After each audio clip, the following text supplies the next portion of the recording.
and welcome to the first Living Imperfectly Perfect podcast episode with me, Gemma Blythe, where we'll be discussing mental health, sexual abuse, empowering women, all that good stuff. So please feel free to join me with your cup of tea or coffee, blanket, and let's get cozy together as we discuss these important topics. Much love and enjoy. Hello and welcome to the Living Imperfectly Perfect podcast. This is episode 1 and it starts with a little bit of a trigger warning from me. Just to be aware, the following topics discussed are suicidal thoughts, semicolon tattoos, World Mental Health Day, generalized anxiety disorder and CPTSD, as well as sexual abuse. So if none of those are appropriate for you, please do feel free to skip past. But if you're okay with all those, everybody, and welcome to Living Imperfectly Perfect YouTube channel with me, Gemma Blythe. This week we will be discussing semicolon tattoos, suicidal thoughts, all those really difficult things. So this is just a heads up from me that there is a little bit of a trigger warning as I do go in depth. So if that's not for you, skip past and I will see you soon. But for those of you who do want to listen, enjoy. Okay, hey! As you may have gathered, this video is going out on World Mental Health Day to help erase the stigma around mental health and encourage others to talk and open conversations surrounding mental health. This was quite difficult for me to choose to film because obviously everybody's got different preconceptions about life coaches and what it means to be a life coach and all that bizarre thing that goes around people's heads.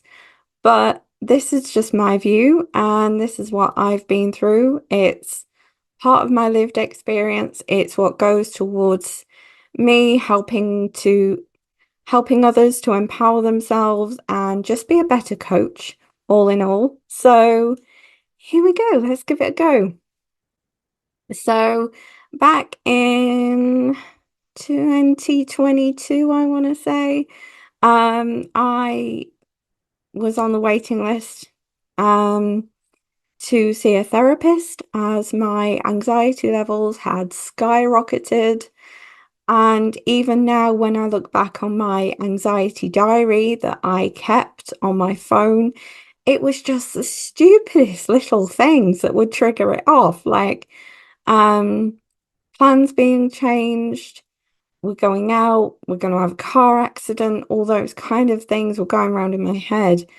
That and the traumatic memories that I got had turned into flashbacks where I would be able to place myself at that scene, relive the whole entire thing into like minute details.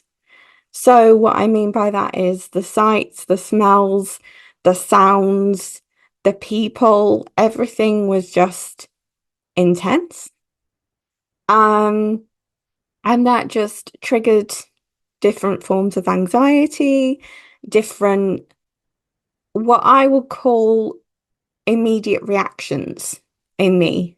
Whereas when I'd first experienced the trauma, I'd left my body and like I could see down on the scene. But no, this was different. This was me actually in the scene. So that would happen over and over again.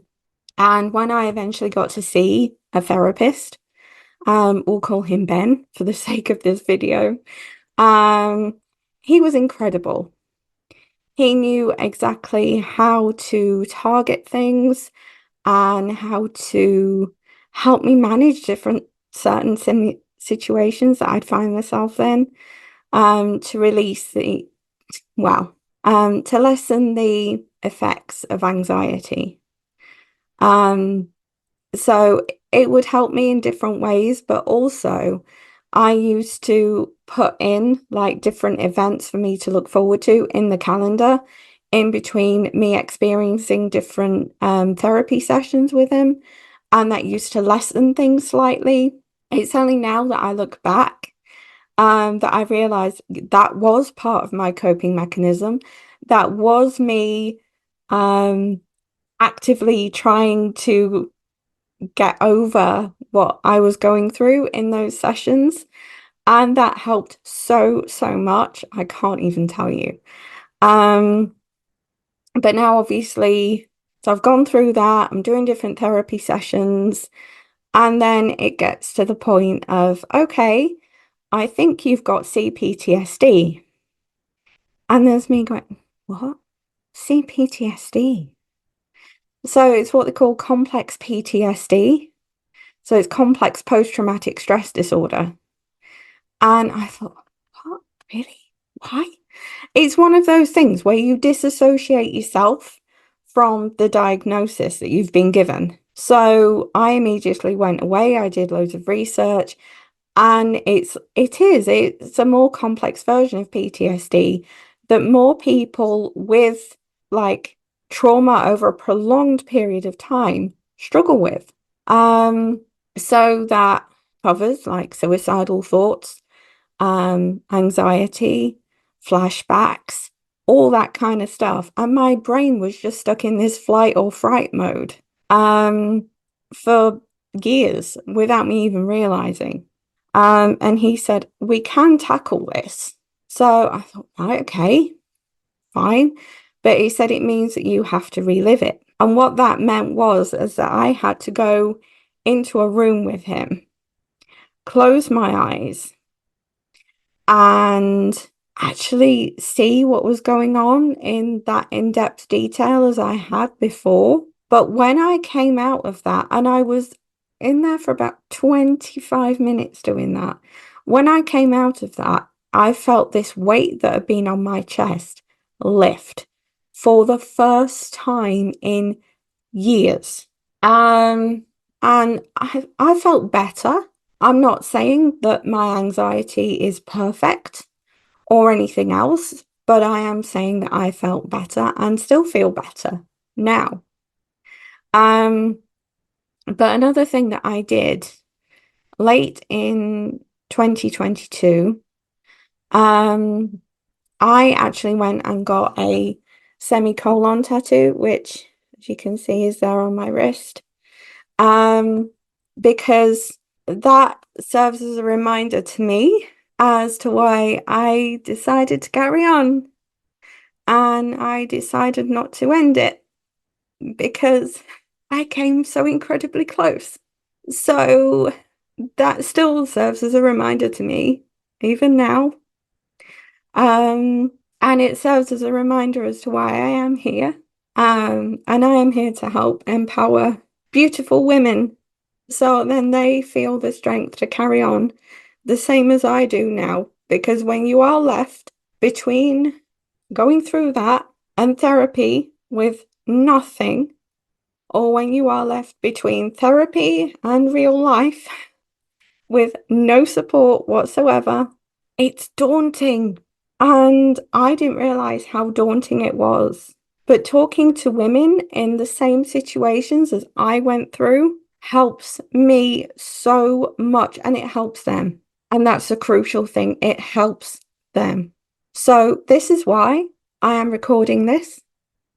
I don't know who is going to listen to this, but I hope that this encourages open conversations in homes and surround and across the world, because these are the conversations that we need to be having, because women are going through certain situations and men are too, day in, day out. So we need to remind ourselves of this as well.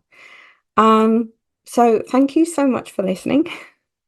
And I would like to think that I will do a mixture of videos on this channel and a mixture of podcasts if that's what you would like. I'll release this as a podcast as well. So please share, subscribe, like. Let's get as many people involved in this conversation of living imperfectly perfect as we can. and let's make this a movement. And I am sending so much love to trauma survivors, to people with mental health conditions, because I know what you're going through and I know who you are, and I am listening and watching and just hoping that you're okay. So, and it's okay not to be okay. We need to reiterate that on a day like today. So I am sending so much love out to all of you guys who are watching this and who are taking part in this conversation, as it does mean a lot. But for me now, that's it. And thank you so much for watching, listening, wherever you are. Thank you so much for listening to Living Imperfectly Perfect podcast. If you've enjoyed this episode, please feel free to give us a comment, review, all that good stuff, and don't forget to subscribe for the next episode. See you soon.